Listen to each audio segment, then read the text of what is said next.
Ladies and gentlemen, this is Cat Williams, and you are listening to 3-Point Conversion Radio.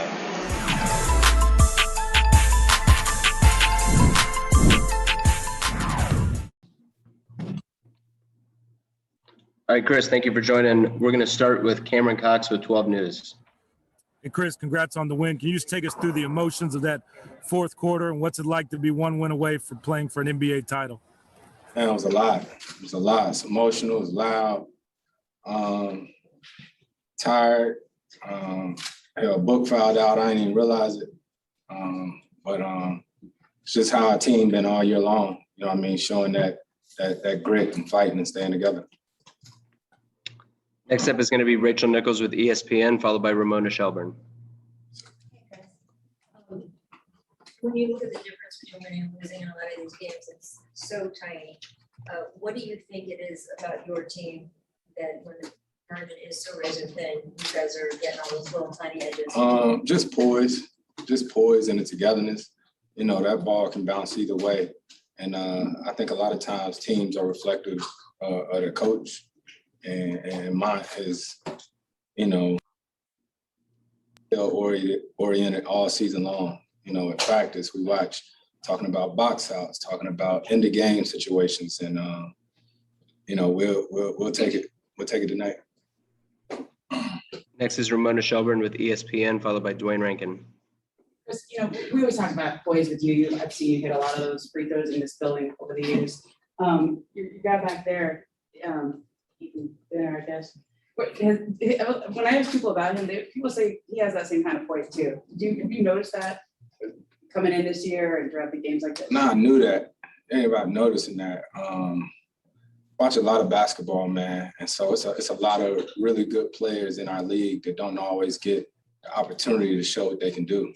You know what I mean? And I didn't know him book since before his rookie year, and like we know each other. And when we play against each other, we almost fight, you know, and that's because I know how competitive he is. And that's why I think this has worked because, you know, there's no ego, you know, from either one of us. At the end of the day, we just want to win. Next up is Dwayne Rankin with the Arizona Republic, followed by Dave McMenamin. Yeah, Chris, played a lot of basketball in your career. Have you ever seen a stretch where neither team can make a shot, intentional miss free throw the whole bit? Have you ever been a part of anything like that? Probably not. I think it was 14-15, fourth quarter. I got a free throw to end the game. Damn, missed it. You know what I mean? But then I got a chance to do it again. It was a crazy emotional game. The fans were great, and it's good. It's good to get that win, and now going back home. I didn't get a chance to feel that energy in game 1 and 2. I was at the crib with my family. So I'm excited to go back to Phoenix. I ain't been in Phoenix in a while. Next is Dave McMenamin with ESPN, followed by Gina Mizell. Yeah, we can get to ask you the typical series preview type of questions because back to this win, one of the biggest of your career comes in this building. Yes, the franchise you played for so long. Was there any extra layer to it? Not till the job is done. You know, we can talk about all that then, but right now it's just laser focused. 3 wins don't win the series. So right now we did what we came here to do. We wanted to get one of these, and now we got to stay focused and be ready to go back to our crowd. Big shout out to Phoenix fans. Jay, our trainer, showed us the arena. I didn't know they did like a viewing party, you know, so that's super duper dope. And we need one more win. Next is Gina Mizell with Suns.com, and then we'll be Kellen Olson. I mean, you've been in so many clutch moments in your career, but in this type of game, like how have you learned to calm your mind, and just what was the process to like getting to that point where you are so poised in those moments? I was mad I missed the middies that could have put us up 5 or 7. But it's so crazy, man. When I went to the free throw line, I thought about my son. You know, I talk to my son all the time about the importance of shooting free throws. And he's really getting into basketball now, and he's training, and he texted me earlier today telling me about his game this morning, and I seriously went to the free throw line. I was like, how the hell I'm gonna tell him to stay poised if I don't do it my damn self, right? Like dead serious. So that's what was dope. Was after the game, looking up there in the suite and seeing my son excited, you know. So Next is Kellen Olson with Arizona Sports, followed by Chris Haynes. Hey, Chris, to bounce off Dwayne's question in the fourth quarter when things were spiraling for you guys, you kept defending on the other end that whole time. Lonnie talks about poise all the time.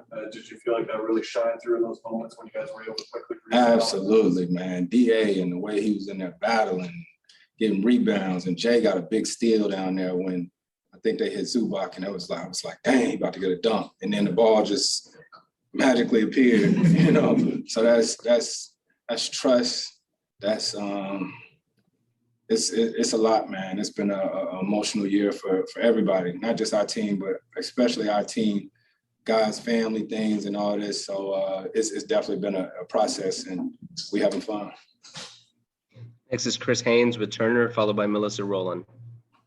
Chris, you said the job isn't done.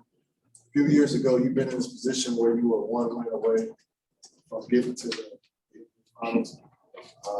With that in your background, is there a new perspective that you have since then with this new opportunity that you have? Everything happens for a reason. You know, everything happens for a reason. Don't dwell on things you always remember, you know, but I'm here now, excited about this opportunity, and all I can worry about right now is Game 5. Next is Melissa Rowland with Fox Sports, and then Mark Medina. Hey, Chris, you alluded to this earlier, but how much of a difference did DA's defensive presence make for you guys tonight?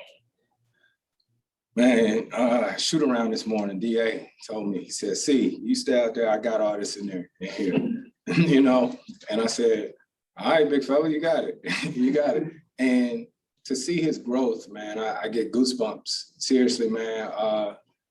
We done had some heated conversations this season, especially earlier in the season, but man, I genuinely love him, you know what I'm saying, the person that he is, and to see everything that's coming to him, national audience getting to see who he is and why he was the #1 pick. I couldn't be happier for him. Final two questions are Mark Medina with USA Today and Dan Woike. Hey, Chris, good to see you. On that note about Deandre, before you joined the Suns, what were your impressions of his game from afar? And you mentioned that he had conversations with this. Might be dating myself a little bit, but I coached against DA. Yeah, my AAU team CP3. I coached against DA in the EYBL. You know what I mean? So that was sort of my experience. You know, we smacked him one time, and then one time he got at us. But you know, didn't know much about him, and I just had to try to build a relationship with him. And to see where we are now, like I said, it's been a journey, and I'm happy we all doing this together. Final question is Dan Woike with the LA Times. Chris, it's okay. You've seen some pretty weird stuff in the playoffs. What has it been like watching your team handle the .9 game, lob, watching you guys kind of navigate a pretty crazy fourth quarter right now? And what does it say about a team that's never even been in this position largely? Says a lot, man. Says a lot. Still, like I said, we got a ways to go, but everybody always talks about, oh, it's a young team. It's a young team. I think back to when I first got into the playoffs. Sometimes it's best like that because you just hooping.